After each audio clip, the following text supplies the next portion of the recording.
Hi, my name is Kevin Mark, and you're listening to Catholic versus Catholic. Tell us a little bit about yourself, who you are, what you believe, and why you believe it. Sure. So I grew up in a Protestant home, loving household. My father and mother both accepted the Lord when they were teenagers. They both came from families that were non-Christian, but kind of, I guess you could say, nominally Christian. And they raised us Christian, and but we were never really connected with one specific denomination for my whole childhood. When I was very young, we went briefly to a Mennonite Brethren church, and then apparently we were briefly in a Plymouth Brethren church, and then we were in a Presbyterian church for 10 years, and then Mennonite Brethren again, and then when I moved out to Killarney, a small town in southwestern Manitoba, I ended up attending a Pentecostal church. And from there,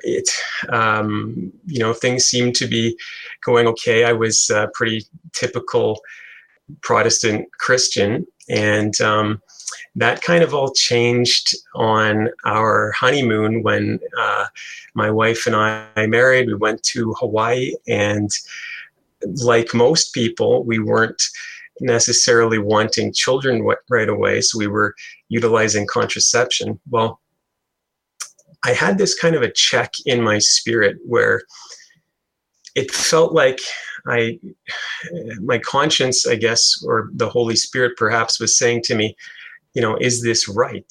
And so what we did is we prayed. I prayed with my wife this prayer that went something like this: Lord, I don't know what your will is on this. Everybody has told us this is perfectly good and okay, but we've committed our lives to you. Not our will, but yours will be done. We need you to make it abundantly clear if this is your will for us or not. Amen. And we went on doing what we were doing, and within 24 hours, I was struck with this most horrible pain you could possibly imagine in just the region you might expect. And my wife was struck with something equally bad in just the region you might expect. And it was clear to us that the Lord had answered our prayer. We threw away contraception, and 9 months later, almost to the day, our first son, Silas, was born. And so looking back at that, we realized that if we hadn't prayed that prayer, if God hadn't answered, and if we hadn't listened, he wouldn't exist right now. And so that kind of set us on this road where we started realizing, or I should say perhaps questioning, Protestant doctrine, because that set us kind of at odds with our friends and other people in our church. So, we went on like that, just continuing to, attend that Pentecostal church, and great people there. They still are wonderful people. And with time, though, the preaching started to get a little bit more on the side of faith alone, to the extent where it was kind of almost said, don't strive, just kind of sit back and take it easy and just receive from God. And this was really affecting me, like to the point where even though I am not at all a heavy drinker, I would get home from church and have to have a shot of whiskey just to kind of calm my nerves, because I got so agitated attending church. So from there, I somehow came across a Wikipedia article on this concept of faith alone, and it had this listing of verses that were essentially at odds with that doctrine. And I recognize that this teaching doesn't really make any sense. But, I guess sometime after that, we prayed, and I prayed a prayer where it was kind of in some way similar to that other prayer I said, where I actually used the word, God, I need you to make it abundantly clear if we're to continue on in this church or not.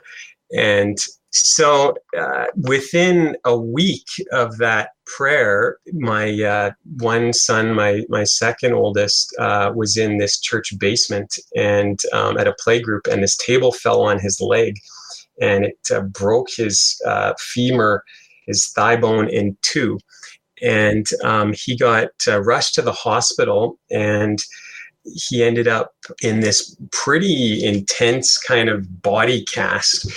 And at that point, we weren't supposed to be transporting him around. So we were kind of forced to stay home with him and not go to church. And I felt like God was saying, even though this is bad, his body will heal. But if you stay here, his spirit isn't going to heal so easily. And shortly after that, we sent in kind of a resignation letter. And so we stopped going there. And right away after that, my neighbor came over and told us that his wife left him with their 5 children. And they said that they hadn't been going to church for a long time. So I didn't know what to do. I said, okay, sure. Well, we're just going to do a home church. So we just kind of started a little thing at home where basically I would prepare some sort of a mini sermon and give it to the kids, and my wife would play piano, and we'd have a little church service in our house. And this went on for several months, and eventually they stopped coming, and I was realizing, okay, this isn't a good long-term solution here. So during all this, I'm starting to look into various denominations and what doctrines they believe. And it was kind of something where I was totally open to going anywhere. I was willing to follow the truth wherever it would lead. And I was specifically driven by this idea of contraception, because that was kind of one of the only things where I could say, besides certain basics of Christianity, like the Holy Trinity, etc., and this concept that I didn't believe that faith was all that mattered, that what you do is important. I was also looking for denominations that would promote children, essentially. And naturally, the Catholic Church, you would think about that. However, I totally dismissed it. I didn't even consider it really. As soon as when I looked into it, I found that modern popes were promoting evolution as true. And I had already come to the conclusion that evolution couldn't possibly be true. I went through, a lot of university on my way to becoming a dentist. I was like one course short of getting a degree in a Bachelor of Science in biochemistry before I got into dental school. And it was clear to me that evolutionary theory was essentially the creation story for atheists. And so that was kind of somewhere where I was just not willing to go. So I started just looking other places, and I never really found what I was looking for, but I did pray that lovely "make it abundantly clear" prayer again. And then shortly after that, this guy comes into my dental clinic, and we're just making chit chat, and I asked him about his family, how many kids he has, and he said he has 5 kids. And I said, oh, that's great. And then he said something like, yeah, be fruitful and multiply. That's what the Bible says, And I was like, I actually believe that, was my response. And so it turns out that he was a pastor of another Pentecostal church that was in the nearest town to me. And so I was like, at that point, just ranting to my wife at that evening. So I'm like, are you serious? This is like, seems like it's from God, but how is it possible that God could want us to go back to the same denomination that we had to leave? But I couldn't escape the idea that God had answered my prayer, and it was like, I have to just do this even if I don't want to. It's his leading was my conclusion. So we started going there, and it was awesome. I got to really know his family well, and it was a kind of an oasis for us there for a couple of years. But having said that, we knew, or we felt like it was kind of just a transition. We never necessarily felt like this is the end, this is the goal. So it was great having someone who, like this pastor that I was able to get into kind of deep conversations with, and I started kind of bouncing things off of him that I was learning and thinking about. Because about that time, I ended up discovering the apostolic fathers of the church, like guys like Clement of Rome and Ignatius of Antioch and the Didache. And I'm reading in here things that, don't exactly seem to support Protestantism.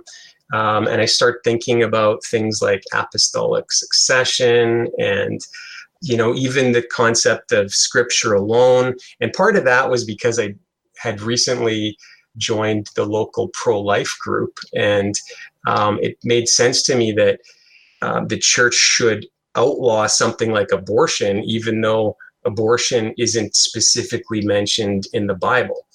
So the other thing that was really bothering me, especially when I was just doing that home church, is the divisions within Christianity and just the very large amount of denominations. And it didn't make sense why there'd be so many. Well, by this time we had 3 or 4 kids, and my children, we must have had 4 by this time, because my 3 oldest, they were asking to be baptized. And I was in a church that didn't baptize children. And then eventually the kids show up at church, or we bring them there. And I find out on my drive home that they received grape juice and bread. And it was, as far as I was concerned, their first communion. And so this really bothered me, because I was reading in the Didache, only baptized people should receive communion. So I contacted my pastor friend, and I wrote an email to him, and I was upset about this.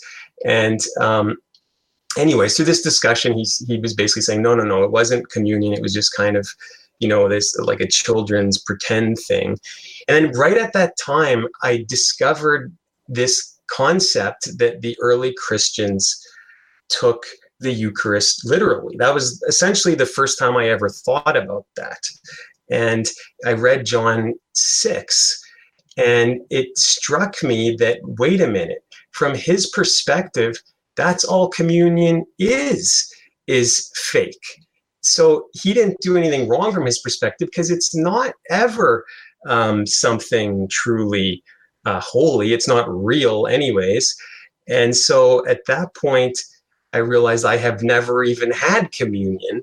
And so that was the point where I was totally in no man's land, because it was like, I recognized, wait a minute, this is crazy. I can't be Protestant anymore. I'm not Protestant at all in my doctrine anymore. But at the same time, I didn't know where to go, because I didn't want to be Catholic. I still knew that the popes have promoted evolution. Now, of course, at the time, I didn't know that they only promoted it in a way that was non-magisterial, because obviously Protestants don't know anything about the concept of magisterial teaching.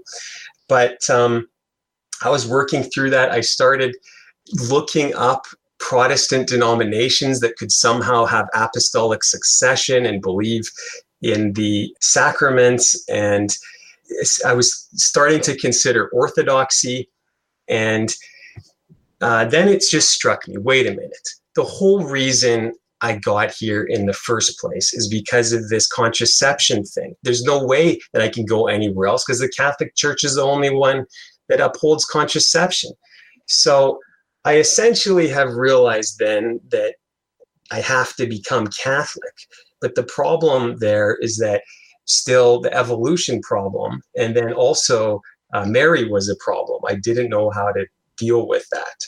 So shortly thereafter, I happened to come across the Kolbe Center for the Study of Creation online. And when I realized that there are intelligent Catholics that reject evolution and that this was the perennial teaching of the church, it allowed me in many ways to enter the church in good conscience. And having said that, I still had the Mary issue going on. But at that point, right around the same time, I read Revelation chapter 12. And it was the first time I ever saw Mary in this kind of glorified state. And I prayed and just asked if she would grant me peace, essentially. And I had this peace come upon me that was truly wonderful at that point. And then at that point, the blockades were down. So I went to Mass, and I should say at that point, it wasn't all easy street because my wife was still not quite there, but it only took her about a month of being really mad at me. To be honest, I didn't even know that she was that mad until afterwards. She told me how mad she was, and I didn't even realize it. But I'm maybe not that perceptive. But anyways, it was wonderful because she did the same thing with Mary. She just prayed and said, look, I need you to grant me peace if this is actually the way I should go, if I'm to submit and follow my husband in this. And she says that she also received this wonderful peace that she had longed for in her life, that she had never experienced in such a tangible way as that came over her after she prayed that prayer. And so we were essentially Catholic before we even walked in the doors of the Catholic Church. So we did have to go through RCIA, but I felt like I already knew everything before we learned anything. Like I wasn't really hardly learning anything new because I had done so much study up to that point to get where I was. Wow. So if you can just talk a little bit about the so-called science of evolution and your own personal journey into your current position in the Kolbe Center, please. Well, I should state that it was essentially just given to me by Hugh Owen, who's the actual director of the Kolbe Center.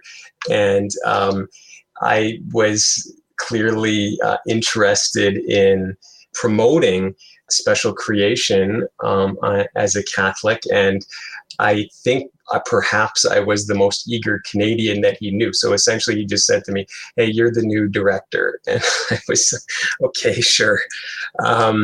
So, we've only had about 3 events where he came out. And I should say I have spoken at a couple parishes in the States and one in Uganda. But in terms of the actual science behind it, I mean, as I said, it was evident to me in university that this was very much a creation story for atheists in terms of it's a necessary underpinning for atheism. I mean, atheism didn't really exist for the most part in at least the same state it is now before evolution. I mean, most people before the theory of evolution really took hold were essentially called deists. And so, what was it? Richard Dawkins that said evolution made it possible to be an intellectually fulfilled atheist.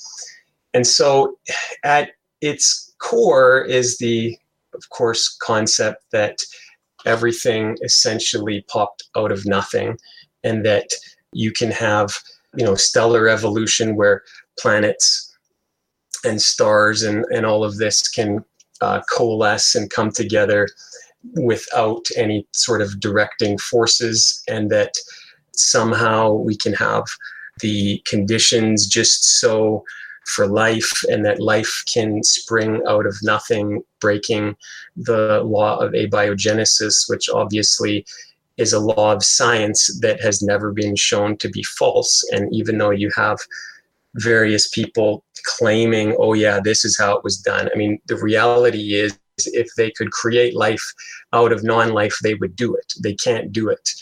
And you have all of these so-called proofs in the textbooks that are, I mean, I remember in my own biology textbook, just an introductory biology, where they're talking about, Darwin's finches and these peppered moths. And they're giving examples of so-called microevolution, where, yeah, okay, you can have small variations that happen. I mean, I don't know any creationist that rejects that idea that things can change somewhat over time. But just like dogs can get strung out in their genetics, and then with pure breeds, we see that they're less healthy. It's the same idea. There's a limit to how much an organism can change. And we don't see any examples of one kind of organism evolving into a higher kind. The only changes we see are kind of on a horizontal level, or even devolution, where things are getting worse. And of course, the evolutionists like to throw in things about various fossils they've found and supposed similarities between different creatures that they claim proves evolution. But even with genetics, they're essentially doing the same thing. What they're doing is saying that homology or similarity proves common descent. And that isn't the case.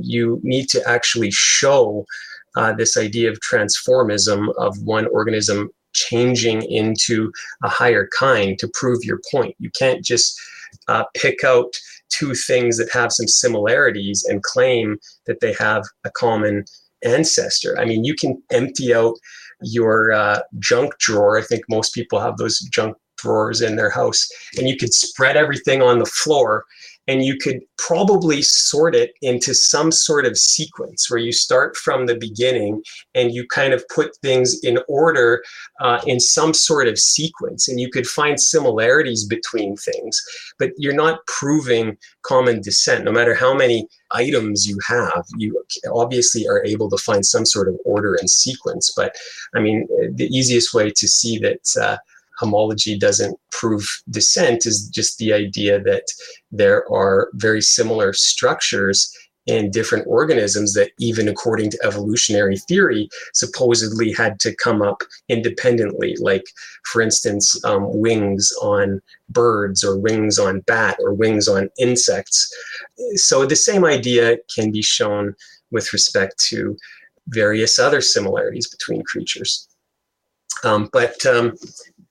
For myself, one of the items that I guess I found somewhat difficult in university to deal with was the whole concept of junk DNA. Because when I was taking genetics, at the time, it was taught that something like 98% of all DNA was essentially useless junk, that it did nothing. It was just there as kind of a repository for genetic changes. And so it was very useful for the theory of evolution on at least two fronts, because one, it was a place where these garbage mutations could accumulate and not damage the genome. And then secondly, of course, the argument could be made, why would a all-perfect creator create such a junky genome? And it was only after I got through university that it came to be known that there's no such thing as junk DNA, that it was completely overthrown by the Human Genome Project. And so now we see that, not all of our genetic information codes for proteins, but the rest of it, at least the vast majority of it, is doing other functions, regulating various processes, and is kind of like almost like a computer within our systems doing all of these supportive functions. So the more that we learn, the more that this fairy tale of evolution just doesn't stack up, especially with genetics. Mm. What do you make of the sort of household names of creationism, Kent Hovind, Ken Ham? What do you make of them? I like them. I mean, I think that they are doing a service pointing out the fallacies of evolution. I mean, there's not enough people, in my opinion, going about teaching that evolution is garbage. And I think there needs to be more people saying that. So, I mean, people like Ken Ham, who started Answers in Genesis, I think that his organization has done a great service to everyone, showing various reasons why these evolutionary mechanisms aren't true, and also pointing out that theologically, the theory of evolution directly undercuts Christianity, because if you are going to believe in this idea of billions of years, where are you going to insert it in the biblical timeline? I mean, of course, most people will say, oh, well, I'll insert it before Adam and Eve. And it pretty much has to go there, if anywhere, because you can't have this endless genealogy list.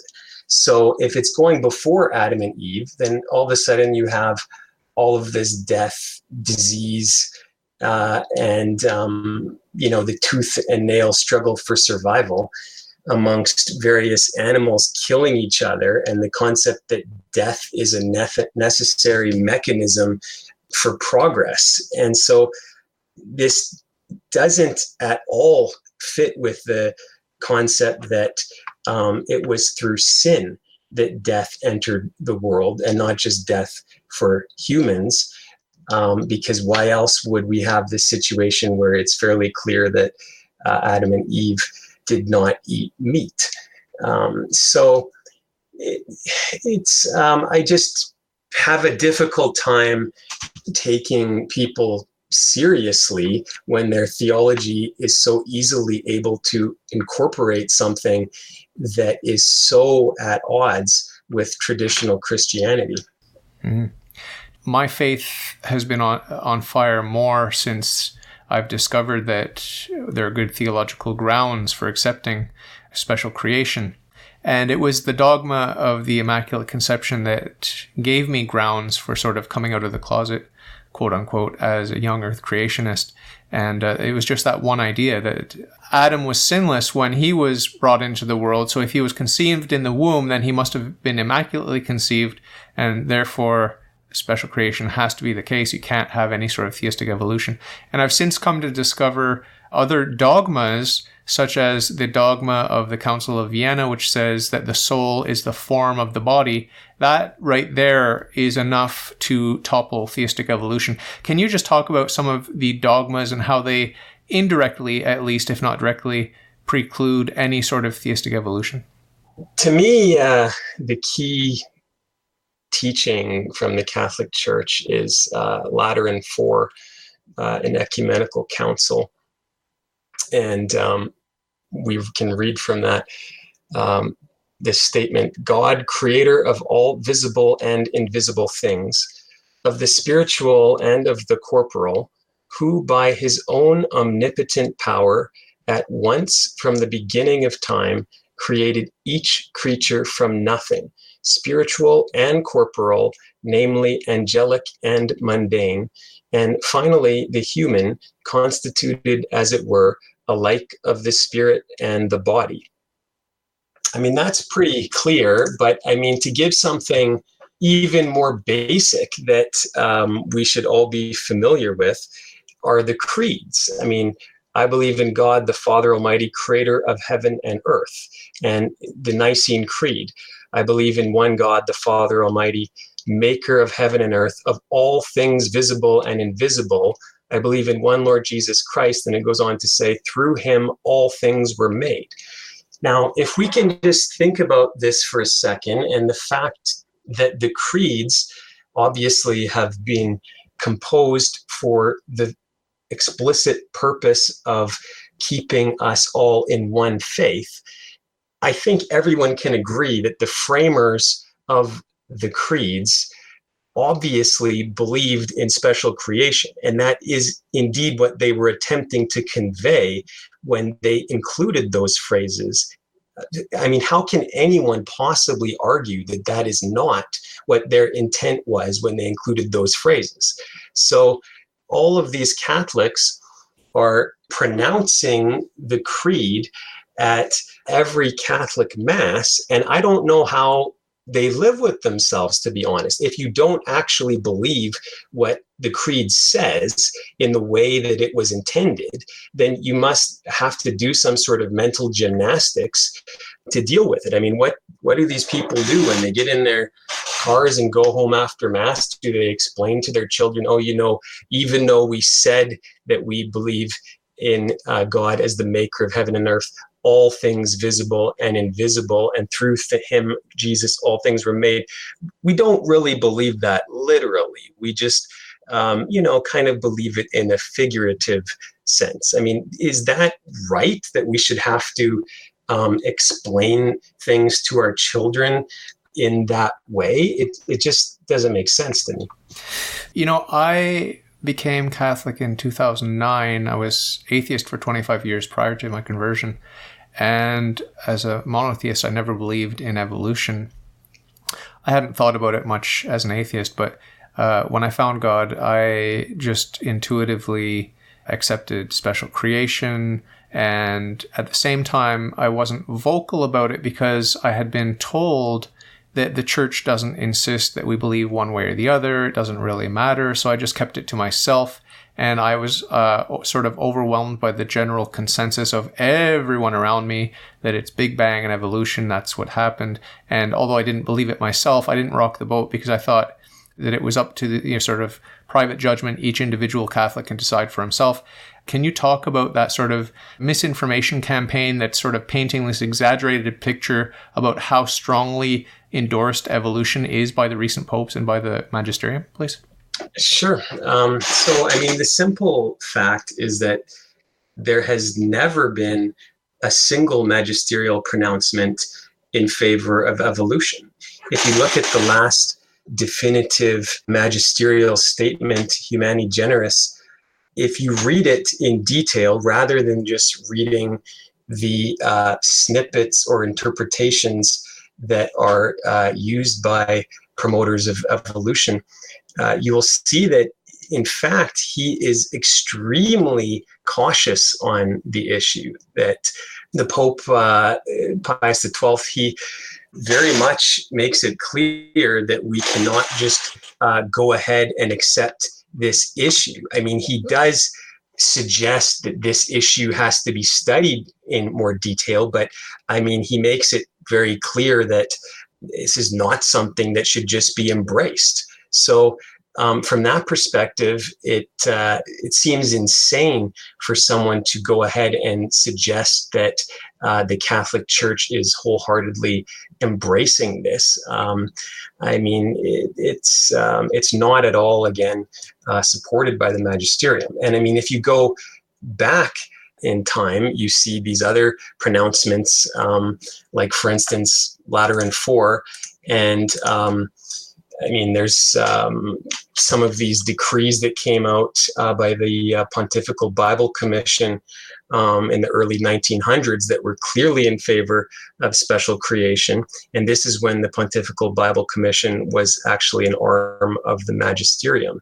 So it's really amazing that there can be so much misinformation. And the only answer to it is that I don't think people have really researched this as much as they should. And unfortunately, I think a lot of Catholics are kind of on this liberal bandwagon where they're not really caring at all what the church has said in the past, but only what various people happen to be saying, whether it's off the cuff or not, within the last few decades. Is it generally those who are, quote unquote, more conservative or right-leaning in the church that embrace young earth creationism? Yes, it is. There's sort of two camps.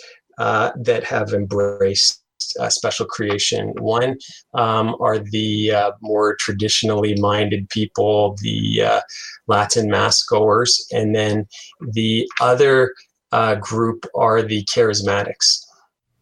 I came from a Protestant background. I was baptized in the most liberal Protestant denomination probably in the world. We have atheist ministers now in the United Church of Canada. But you, I, and Hugh Owen, we all come from a Protestant or a non-Catholic background, and we all embrace young earth creationism. Does that help?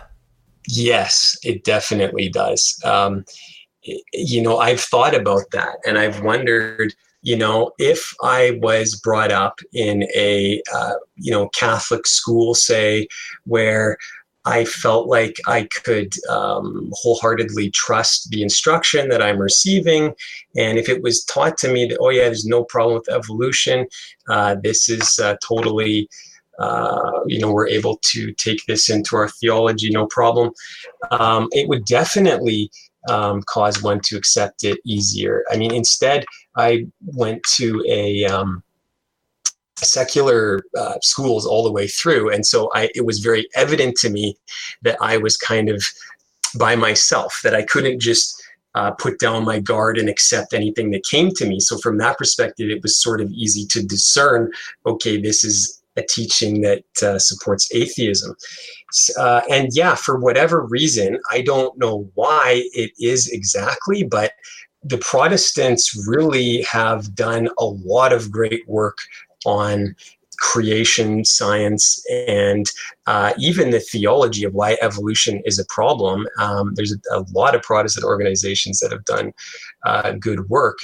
And it, I think, is really due, at least in terms of the Catholic Church, why it is the way it is because once this teaching kind of got into the seminaries and people like Teilhard de Chardin started to be embraced by people, it's not as easy to have a different opinion than someone who is telling you something from a hierarchical position, obviously, or even if they're espousing an opinion and not teaching it to you as fact, you tend to wholeheartedly trust your pastors more in the Catholic Church. And so I would say any type of dissent from a teaching, even if it isn't being taught magisterially, is more difficult necessarily in that way.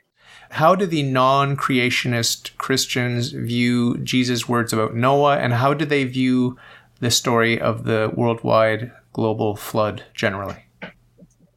I think most of them believe in the concept of a local flood, and that I would say probably most of them throw not just the first few chapters of Genesis into the kind of mythology bin, but probably they extend that all the way up to everything in the account of the flood, and perhaps probably even Babel. So I think they just view it as a kind of either myth or story. I mean, interestingly, that idea that it could have been not worldwide seems to go way back in terms of this century. Like, this is not just something that happened, say, after Vatican II.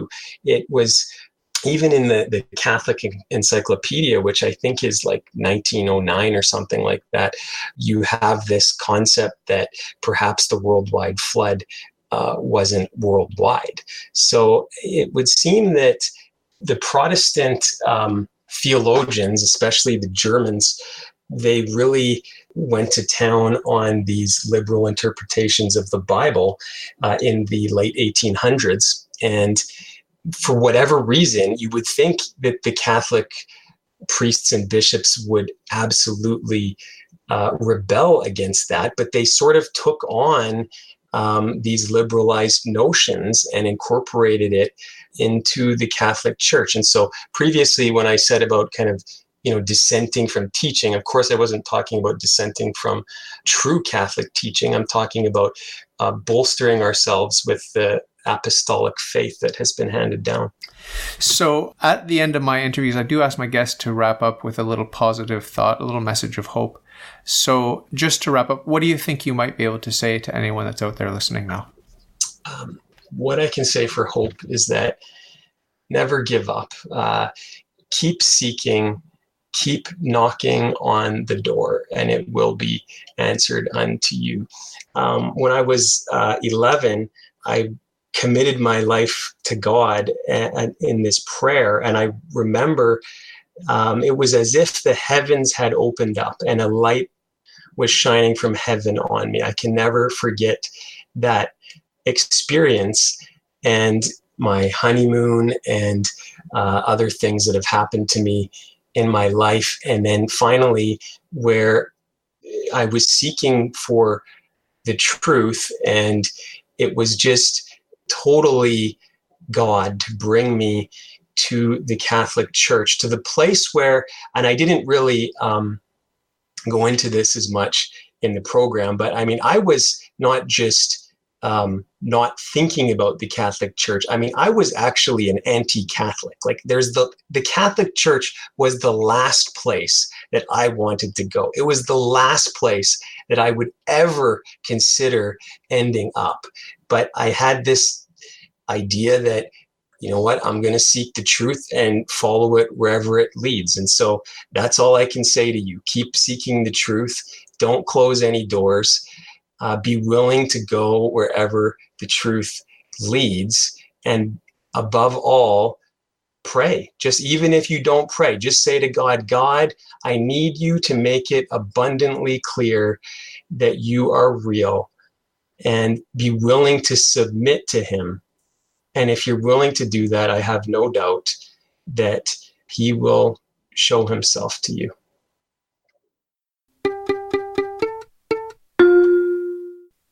If you like your worldview, if you think it's swell, if you got some questions, ask me and I'll tell. All you got to do is ask. All you got to do is ask.